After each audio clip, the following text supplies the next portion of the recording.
Have you ever wanted to build a business that lasts, especially if you're an entrepreneur? We're going to talk about that on this episode. Welcome to Ecommerce Revamped, where we break down the hottest trends, insider tips, and strategies shaping the future of e-commerce. Powered by Miva, the engine behind seamless online stores. Now here's your host, Rob Stanley. Hey everyone, welcome to another episode of Ecommerce Revamped. Of course, I'm your host, Rob Stanley. We got a good one today. So this is a very interesting one. We don't really cover this too much, but entrepreneurs can finally build a business that lasts. We're going to have Eric come in just a minute and talk about that. But, myself being an entrepreneur for over 20 years, definitely looking to learn some things. And I'm sure Eric's going to teach us some stuff today. And we're going to have a great conversation talking about that. Let's get Eric into the room here, studio. Hey, Eric, how you doing? What is going on? What's going on? I was jamming to your little intro, man. That was some good beats going on. I appreciate that. Good thing we have AI, right? But we'll probably talk about that a little bit. But, again, our topic today is entrepreneurs can finally build a business that lasts. One of the things that I remember as a business owner was just hitting roadblocks, and things like that, as mentally, sometimes even physically. But, what kind of things are, either principles or business styles, what have you seen that helps entrepreneurs, especially when they're building a business, to make it last? Yeah, I mean, the most important thing in making a business last, of course, is making more money than you'd spend. I think that solves a lot of problems, both like emotionally and your needs of your family and yourself, but also the confidence that you garner from building a sustainable business. And, that's, of course, like really easier said than done. But that is the main purpose. You have to first and foremost try and plan on building a profitable business. From there, the more profitability you have, the more sustainable the business is, the more you can put those allocations and cash reserves into savings to build up for a rainy day, the more you can invest in other channels, other avenues, the more you can grow the business. So a very profitable business is something that is quite important in a sustainable type of business, one that lasts. I've been doing Beardbrand since 2012, and there have been a lot of ups and downs. And Beardbrand is a business that we have built and shaped towards our intentions. And I say our, it's me and my business partners. I have two business partners. Understanding that there are trade-offs to everything when you decide to build a business. Do you want to grow very rapidly, or do you want to take some profits off? There is a trade-off. If you grow very rapidly, you essentially have to put all your excess funds into that growth in e-commerce and D2C in particular. The cash requirements for inventory and R&D for developing new products is pretty significant. If you have more modest goals or a longer term outlook, you can slow down the rate of growth and take a little more chips off the table as you grow and kind of enjoy the journey a little bit more. So when we think about those two options, Beardbrand is more of the latter. We want to enjoy the journey. When you think about building a business that lasts, you want to think about how you can enjoy it. And, part of it is, having a project that means something to you. So like having a purpose for the business and having a vision that is longer than, let's build it out in 2 to 5 years and sell it. I think so many entrepreneurs out there are focused on the sell rather than focused on how do I build a business that I'm going to enjoy for the next 40 years. And I think those are really two different kind of strategies that have two different outcomes. And you think about solving problems in different ways when that's the case. Absolutely. Great advice there too. I remember one of the things, Eric, when I was first starting out, I was working just crazy hours, 18, 20-hour days, 7 days a week. And, it's just one of those things that as an entrepreneur, especially when you're first starting out a startup, you put a lot of hours in and you're trying to just build this up to, I would say, get to some sort of normalcy, meaning where you're working only maybe 9 hours a day, Monday through Friday, maybe 10, and not necessarily, 7 days a week. Did you experience anything like that when it came to like either a burnout or a struggling at the beginning there? So for me, the early days, I would say were probably the most exhilarating days. Like I could not think about Beardbrand. Like if I was awake, if I was conscious, my thoughts were thinking about Beardbrand and growing the business. I think those the first sale you get from somebody who's never heard of you before, is not your mom or your friend, and they buy from you. That is just that feeling that you can build something and a stranger has enough trust in you to, part their hard-earned monies with what you're offering. And, that's kind of a high that you just forever chase. So in the early days, it was constantly thinking about Beardbrand, whether or not I was, quote unquote, working. It's hard to delineate what is work and what is not work when you're that emotionally invested into a project. I think for us in the early days, we always wanted, Beardbrand's core values are freedom, hunger, and trust. And having that be our defining core values from a very early standpoint did point us in certain directions with how we build the business. In particular, with freedom, I always knew that I wanted to have a business that didn't force me to show up to a particular location. So I didn't want to be doing our first party logistics, I guess. So we worked with a third party logistics. I didn't want to do the manufacturing. So we went to find a manufacturer to produce the product for us. And then the things that we can do remotely or asynchronously, we did. So like producing content on our YouTube channel, prototyping, you can do that remotely as well as you develop new products and interacting with the team, going to trade shows. All those things don't really require you to come into the office for a 9 to 5. And I find what burns me out is more of like consistency, like a lack of change, a lack of novel experiences. So getting into the grind can be very challenging. So I have to think about how can I build a business that doesn't require me to grind every single day, every single week, day in, day out. I've got to find one that allows me to explore my creativity and allows me to do a lot of different things over the years and really over the seasons. I love that. You gave some great advice on, different ways of, you don't necessarily have to manufacture everything yourself. Maybe you're doing some prototypes and then give it off to somebody who can actually manufacture it for you. And that starts building a little bit of a balance there for you because you are able to focus on the things that will still drive the business, but you're not working on every specific area. And maybe you're not necessarily an expert at manufacturing or something like that. So it is good to have those resources and shift those off when needed or when the time is right. I think that you just kind of covered really kind of my next question, but I think you could add a little more to it. I was going to ask a little bit about, balance of growth versus quality, because as you grow, sometimes obviously you don't want the quality to go down. But how did you guys handle that with as you grew? How did you keep the quality, whether it was the product quality or even just the customer service quality? How did you guys keep that when you were growing? Yeah, quality is such a loaded question. And I think it is loaded in the sense that it's subjective.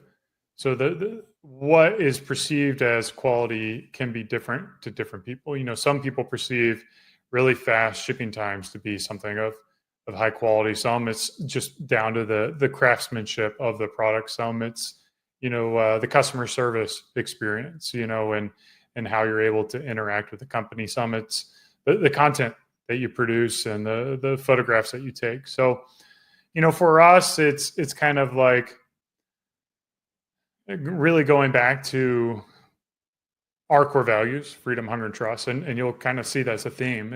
We are a very core value oriented team. It's, what is important to us and, how we view the world, how we view our relationship with our customers. And basically we understand that our customers are, as much as we hate this, they're free to go buy from any other company out there. And there's thousands of options out there in the men's grooming space and the beard care space. So it's our responsibility to create something that brings them in. And we've certainly had challenges with growth. When you work with a manufacturer, it's really this Goldilocks thing where you don't want to be too small for the manufacturer, because then you have to order a lot of products and your MOQs are really high and it's really a strain on your cash flow. And then you have the potential of your product aging or not being able to sell it. If you're too big, then you have the problem where your manufacturer might not be able to keep up with you. And then you have stock outs. You're out of stock all the time. There's a lot of liability. Maybe if you go out of business or you leave, that they go out of business. So you almost have to constantly be finding that right manufacturer. And then whenever you have transition between manufacturers, you're going to have setbacks. In addition to that, within our industry, we do deal with regulatory changes. So we use fragrances in our products. Oak moss, for example, is one of my favorite fragrances. It's a beautiful, nice, mellow base note, rich, but unfortunately it's a fragrance that a higher percentage of people are allergic to. Now, it's not everybody, and we don't use it in very high percentages, but the regulatory body is called IFRA, and they recently added that to their recommended not use. So we had to reformulate several of our fragrances, and maintaining a consistency when you change a formulation is frankly impossible.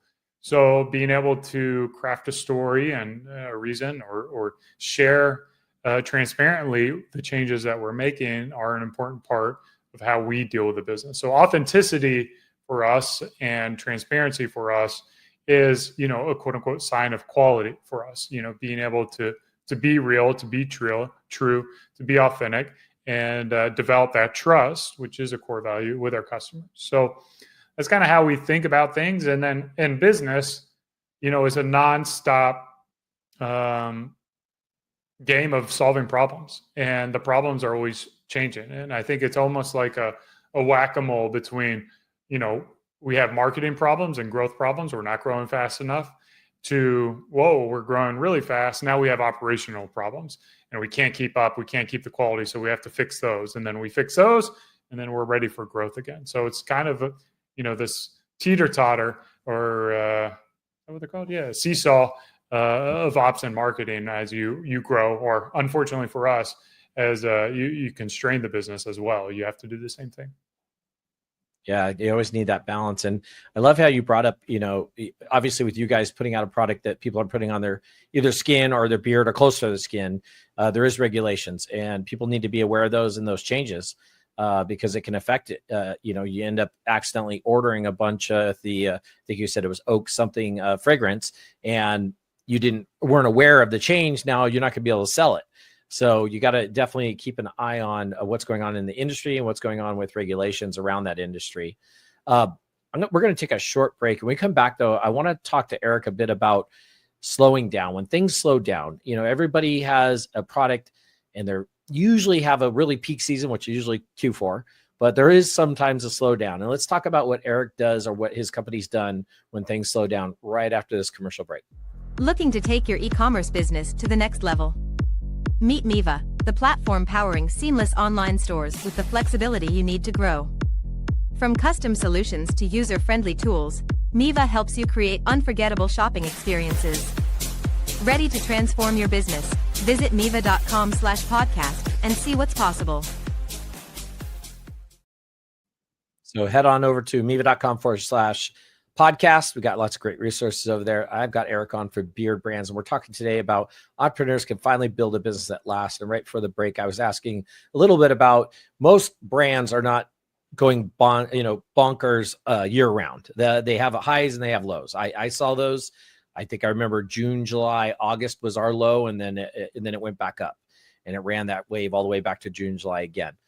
So Eric, when you guys have a slowdown, what kind of strategies or things do you guys do to kind of help with that slow period? What have you guys seen that works for you? Yeah, I would imagine almost every business has some kind of seasonality to it. Ours, selling beard care products, we call it growing season. When dudes tend to grow their beards out, which tend to happen in late August and goes all the way through Valentine's Day. Then at Valentine's Day, we kind of see a drop off. So, our key selling seasons from late August to mid-February. And we've tackled the strategies in different ways.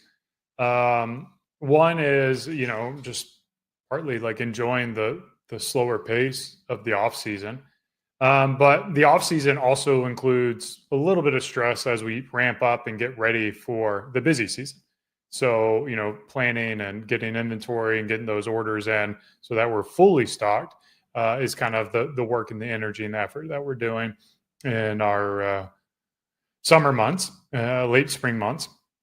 And then we've also strategically introduced different products to try to balance out that curve a little bit. So our key products, our best-selling products, are beard oil, our beard balm, beard wash, so a lot of beard focused stuff. But we've also developed a styling paste, a sea salt spray, and a deodorant, as well as a eau de parfum, a cologne, to kind of hit the summer months. So we've noticed in the summer months, the sea salt spray is actually when that product does the best, as people go out and they want to mimic those beachy, wavy hair.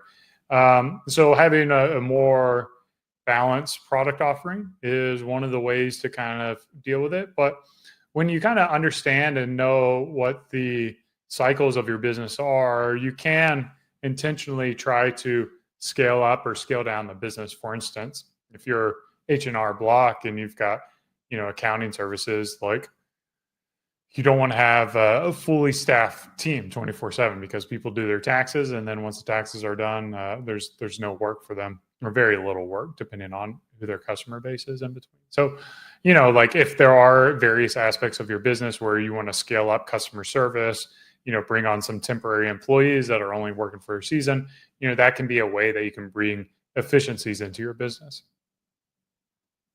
Yeah, I love that. That's some great tips for people to definitely take into consideration. Some of the things we used to do where we would look at new products, product lines, development during that slow time, especially being our slow time was June, July. We knew, Q4 was just around the corner. And sometimes you got to get those things already developed and get them ordered ahead of time, or molds made. It depends what you're doing, right? So I love that answer.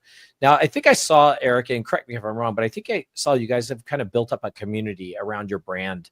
Why don't you talk to us a little bit about what it took to kind of build up that community, and how has that helped the company and helped you guys when it comes to either launching a new product or just people who are curious about certain products turning to the community?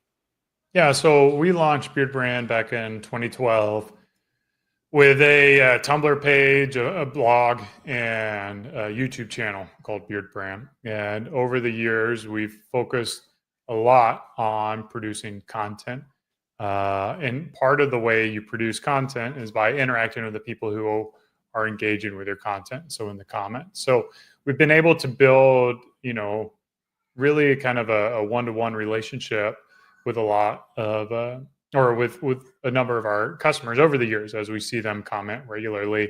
We do a live stream on Wednesday on our YouTube channel where we get to engage with our customers. And it's really unique experience to be able to generate topics of conversation based on what people are interested in, how they're responding, and then also to make iterations. So we've gone a step further than just the community we've built on social media and those networks, and we've created a private community. We call it the Alliance. It's built on discourse forum software, where if a customer has purchased from us 3 times or spent $150, they get access to the forums for free.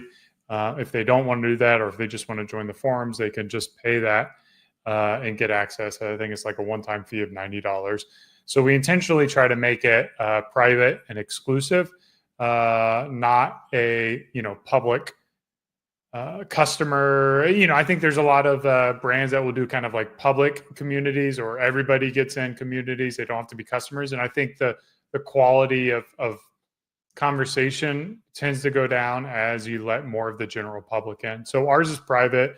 It allows men and our customers to be very vulnerable and to be open and to kind of share things that maybe they wouldn't share in a more public environment. And it also gives us a channel to be able to talk about future changes to the company and get feedback from the people who are most passionate about Beardbrand and where Beardbrand is going and the products that we serve to them. So we, for instance, what is it? Let's see, do I have it here? One of these bottles might be, but our new utility deodorant, we launched that in November last year. We were developing that over the course of the year, and we would send out prototypes to our alliance members and get feedback. And, like the first batch was like 40% of the dudes said they would buy it, and the other said that it didn't quite work for them. And then the next one was like 60 or 70% said it was working. And then by the last one, we had something like 90% of the guys were excited to buy the product. And that's when we knew it was ready. You're never going to please everybody. You're never going to have 100%. We weren't shooting for 100%. But especially with a product like deodorant, that's so kind of tied into your own body aroma. But that was a really great experience where we were able to, test and launch a product and know upfront that our customers were going to love it because they have been using it and had been using the prototypes. I love that. If you guys are listening to this, go back a couple episodes. Look at the one I did with Norm Farrar. We talked about nothing but community building, how to launch products using a community. I think you just gave a great example right there. You went to your community with a product, kept refining until you got a percentage that worked for you guys, which, to be honest, 90, I mean, that's huge. That's a huge percentage of 90% of the people going to buy it. Then, of course, you could always turn around and either offer it to them on special or discount, have them launch it. And they're going to start raving about it, especially since you already had them involved. Love that way to use the community to work with you guys and also work with them. They want your products, they want to buy them from you, and they want something that they're going to be involved with too. So that's really cool. Let's shift a little bit back over to the company. And these are things, again, that, probably a lot of entrepreneurs as they're building up a business are going to experience. And I saw this happen too. And that is kind of like the health of the company culture. You see the company culture kind of swing different ways depending, I would say, even sometimes the time of the year because they get busy. But what have you guys seen that kind of, signals that indicated that, hey, things are good here? And then what did you guys do when maybe company culture shifted a little bit the other way? Yeah, I mean, we've been in business a long time, so we've certainly seen the vibe shift. I think that's the term they use nowadays, the vibes. What are the vibes of the company? We've had, vibes that were not quite there. And basically for the past half a decade, I feel like we've had a pretty good company culture. And I think for us, a lot of that just kind of starts with hiring and knowing the type of person you're bringing onto the team. We're a small team. We're a small company. We have about 9 or 10 employees. So it's very easy for all the team to get to know everybody, to kind of know our ins and outs. But it is also challenging because we're a work remote team. So everybody's in different locations. We don't have an office to come into. But, for us, we've done some net promoter score where we'll ask like a daily or a weekly question, how they feel about the company. At this point, when you're our size company, I think that might be overkill. I think just talking, me personally talking with my employees and my team members, see what's going on, what they're going with. My youngest tenured employee now is about 5 years in. So it's kind of more of a established culture at this point. They know what they're getting. They know how the company's doing. They know, if things are good or not good and what their, expectations are within the company due to that. So it's a very independent kind of functioning culture right now where team members just generally know what they need to do and get done. I think for me, it really comes down to like the team and your personnel. And if you're a leader of an organization, it's a trope, but what do they say? Hire slow, fire fast. But for me, it's always like the time the time I had a nightmare about an employee, it pretty much at that point, it means it's time to let that employee go. When they've kind of seeped into your unconscious and your body's trying to figure out a way to deal with that team member is usually a sign. I have, dreams with my employees usually are pretty positive, and we're solving something or something kind of randomly. But the negative ones, the nightmares, I think are a pretty good indication that maybe it's time to find a different solution to that. I like that approach. Had that happen and let the person go too. So definitely interesting, because usually, that nightmare is based on something that's happened or that happened. So that's a good way to put that. Yeah. I mean, it's just your body, to me, dreams are a way for a way to prepare you for what's going to happen in the future. And what it's saying, the dream having a negative interaction with your team members is telling you that you've got to prepare yourself for how this team member is going to screw up your business. And, that's only happening because you're already thinking about that. So you're training your dreams. And then your dreams are effectively helping you prepare for the future. So listen to your gut, your instinct, especially if you're a small company like us. If you've got less than 20 employees, something like that, just trust your gut. The beauty of having a small business is you're not beholden to the same rules and regulations as a Fortune 500 company. And at the end of the day, it's your business, and you have to build it in a way that you don't have nightmares over your employees. And let's be real, like, you shouldn't have nightmares over your employees. And I haven't had nightmares over my employees in, like half a decade or whatever it is. So you can build a business the way that you enjoy it. And I'm going on a little rant here because I think this is important. As an entrepreneur, there's so much pressure to build a business a certain way, to build super fast, to make tons of money, to build, to exit. And what I'm here to tell you is, like, you have the ability to build a business any way that you want. When you set the parameters for what you want out of the business, then that will help guide how you make decisions in the business. So, for instance, we don't want to build a unicorn $100 million business with hundreds of employees. That does not seem appealing to me. The trade-off means I don't have to focus on mass market products. I don't have to focus on, competitive margin. I can focus on building niche products to a niche audience that generates enough income to support my family and my team's families.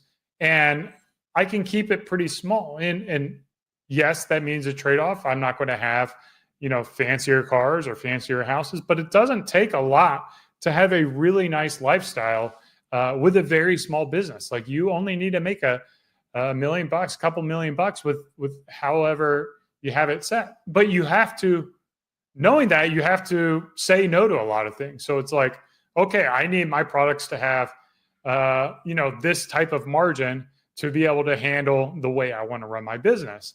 And if I do that, that means I have to offer these kind of services to this kind of customer, because that's what their expectation is going to be. So I can't say yes to this, mass market product with super tight margins, but I have to build my business this way. And then once you understand what the outcomes are for your business, then you can legitimately build a business that you love showing up to every day. There's a recent tweet I just saw, and it was a guy talking about how he was employed and he was always anxious on Sunday nights, worrying about Mondays. And now that he's become an entrepreneur, he's anxious, 7 days a week. And it's a good joke. But the reality is, like, if you build your business the right way, you are not going to be anxious 7 days a week. You are going to be content. You're going to be happy. You're going to be working on problems that you enjoy working on. And then you're going to bring on team members who are going to work on problems that they enjoy working on and you don't enjoy working on. So you have that power to solve the most important problem in business, in my opinion, which is, how do I enjoy working on this business for the rest of my life? And once you figure out how to solve that problem, then you've built a business to last. Absolutely. Great advice. Absolutely great advice. Eric, tell us a little bit. This is a bit of a transition, but I do want to wrap up the show here. I want people to understand or learn a little bit more about Beardbrand. I don't think you said exactly when you guys got started. Tell us a little bit about when you guys started, kind of how it was like getting started. And then I'm sure there's a big time frame there because you guys have been around a long time. And then tell everybody about Beardbrands, what kind of services, what kind of products you guys are offering and how people find you. Yeah, Beardbrand, we launched our content in 2012. We started selling products in 2013. Obviously, with a name like Beardbrand, we sell beard care products. Primarily for your beard, we got beard oils, beard balms, beard wash, softeners, mustache waxes. But we also have gone beyond the beard over the years. We've got combs and brushes. We got scissors. We got trimmers that you can see here. And then, of course, we got deodorants. I carry this here because the most deodorants will stain your shirt, but ours, you can't even tell where we sprayed it. We sprayed it right here. It doesn't stain your shirt. So we've got quite innovative products, styling products.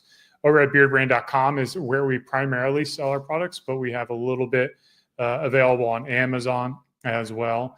And then we are a bootstrapped company. So I've taken no money from any outside investors. I have my two business partners. We're the ones who put the resources into the business. And then we have no debt either. So we've been able to grow from our profits. So if we make $1, we put it into the growth. We haven't had to leverage. I don't have any lines of credit. I do have a credit card where we just put our ad spend on, but we pay that off on a regular basis. So we don't carry any balance. So it's been fun to build a bootstrap business that is less stressful and it's fun and with great people. And then I'm on X primarily. If you search up my name, I'm the only Eric Bandholz in the world, and my tag is my last name, Bandholz. Yeah, so everybody's listening. That's Bandholz. You can look up Eric and love the whole conversation. Being a bootstrap guy myself for two businesses that I exited from after many years, I did hold on to them a long time. I probably held on a little too long on one of them, and but still, it was absolutely great. Took care of a lot of families and including mine. And so I can totally relate to where you're coming from and absolutely love the story. Love the advice you gave too, Eric. Really good stuff. For those that are getting started, or even if you're already started as an entrepreneur, reevaluate these things. We didn't get to touch a little bit on burnout, but I think you did actually touch a bit on it. That's something to keep an eye on. I think also with just when you're keeping an eye on your actual employees themselves and what's going on, getting a pulse of what's going on. I think you said you did it as a survey. That's the same thing. And really take those things to heart and figure out what can you change that will help them become better employees or stay better employees or stay with you. So I think those are great advice, Eric. Lots of good stuff. Thank you so much for coming on Ecommerce Revamped. Again, great story, and I absolutely appreciate it. Be sure to reach out to Eric, Beardbrand, BEARDBRAND.com, Beardbrand. Take a look at it. And then if you want to find Eric on X, it's Bandholz. I had to look at it just to make sure I had it right. But thank you, everybody, for tuning in. And thank you, Eric, for joining us and sharing that great information. And we'll see everybody on the next episode. Thanks for tuning in to E-commerce Revamped. Ready to take your e-commerce business to the next level? Visit Miva.com for the tools to build seamless online stores and unforgettable customer experiences. Until next time, keep your carts full and your customers happy.